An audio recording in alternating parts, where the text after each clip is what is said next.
Koji, no! So, this is me, and this is my friend who just sacrificed his life, Koji. You're probably wondering how I got in this situation. So grab a chair and some popcorn. It's okay, I'll take over from here.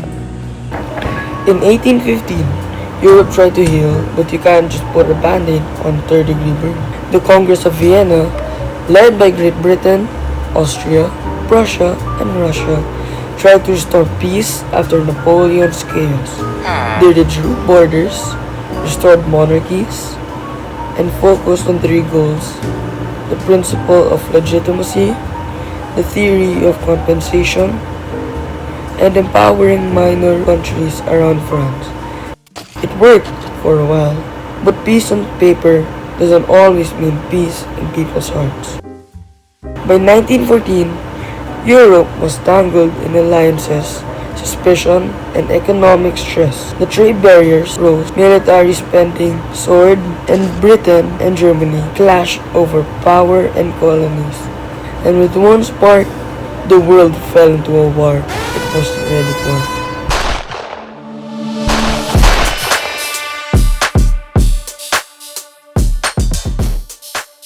Here, what's the problem? How do I talk about economy entertaining me? Don't worry, I got you. The economic issues that quietly built up over time didn't stay hidden in the trenches. Instead, they surfaced into something explosive. As trade barriers rose and financial strain affected every nation, the relationship between countries, which already was hanging by a thread, became worse. Desperation set in. When diplomacy falls, war rises. Even after the final bullet was fired, countries, especially those like Germany, were 6 feet under in economic ruin. Entire cities were annihilated, their economies in free fall. The crushing weight of reparations, unemployment, and inflation brought about instability that would echo through history for decades. The emotional toll was just as heavy. Families torn apart, children left without homes, a generation traumatized by poverty, hunger, and loss.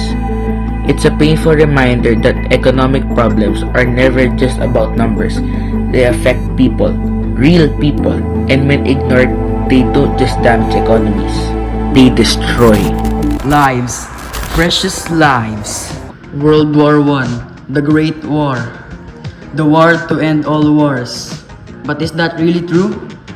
Over a century has passed since World War I, yet the same issues that fueled it, such as economic rivalry, inequality, and desperation, still exist today. One of the clearest lessons is this: war is often a failure of communication.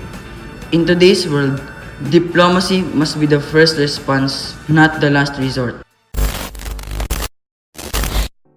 A key solution lies in economic fairness. Governments must be responsible with how they manage resources. When economic systems are guided by justice and transparency, peace becomes stronger. And instead of competing for dominance, countries can cooperate, creating alliances that focus on shared progress. By trading fairly, supporting each other's industries, and addressing poverty together, we can stop the cycle of conflict before it starts.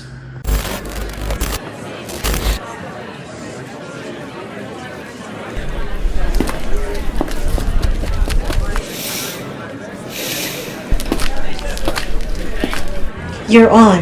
In 3, 2, 1. Peace. It's something we often picture as a distant goal. Something big, global, hard to reach. But the truth is, peace starts closer than we think. It starts at home. In the Philippines, our people are strong, but they're struggling. Income inequality, joblessness, poor access to healthcare and education. These don't just weaken our economy, they chip away at our unity. Peace isn't just the absence of war. It's the presence of dignity. And that starts with bold, compassionate policies. Ones that give every Filipino a chance to live, to dream, to thrive.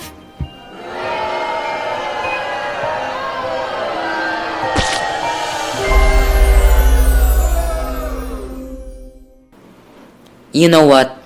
That's fair. Some people don't believe change is possible, but I do. And even if I have to leave here covered in tomatoes, I'll keep speaking.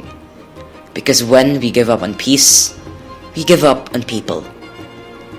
A peaceful nation isn't one without problems. It's one that faces them with clarity, compassion, and courage. Thanks for listening. And remember, real peace begins with us.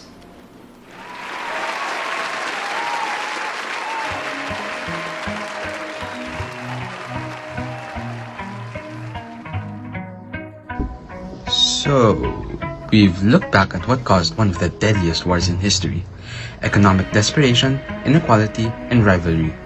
We've seen how those problems didn't just stay in books.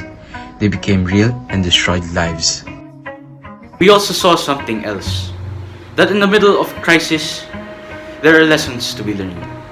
Lessons of diplomacy, responsibility, and what happens when you choose conflict over compassion.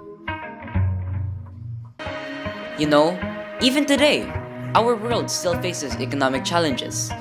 But unlike the past, we now have the chance and the choice to act differently. Whether we're students, leaders, or citizens, we each have a role in the endeavor for peace.